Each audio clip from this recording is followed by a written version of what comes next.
Terkait laporan atas peredaran video syur mirip artis Gisela Anastasia atau Gisel yang diterima pihaknya, Kabid Humas Polda Metro Jaya Kombes Yusri Yunus mengakui tidak menutup kemungkinan nantinya penyidik perlu memanggil Gisel untuk dimintai keterangan. Apakah nanti publik figur yang hampir mirip di video itu akan dipanggil?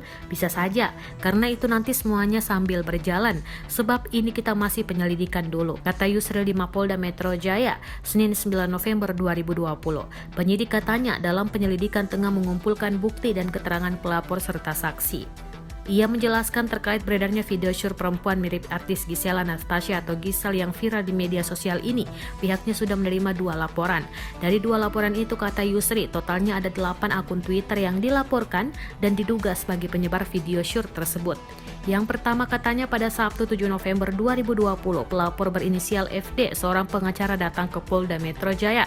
Kemudian pada Minggu 8 November 2020, kata Yusri, ada juga yang melapor lagi ke Polda Metro Jaya, yakni seorang pengacara berinisial PRN. Menurutnya, 2 laporan atas 8 akun Twitter ini menyangkut Undang-Undang ITE dan Undang-Undang Pornografi. Untuk laporan pertama, saudara FD, kata Yusri, sudah masuk ke Krimsus.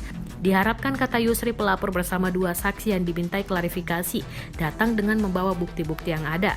Sementara untuk laporan yang kedua, kata Yusri, masih akan dipelajari.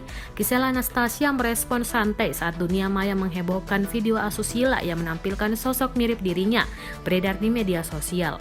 Ketika Gisela Anastasia mengetahui bahwa ada video tersebut, dia hanya bisa mengenang kejadian yang pernah dialaminya pada tahun 2019. Gisel mengakui malas menanggapi pertanyaan orang-orang, termasuk awak media yang seharian ini mencoba mengonfirmasi kabar tersebut.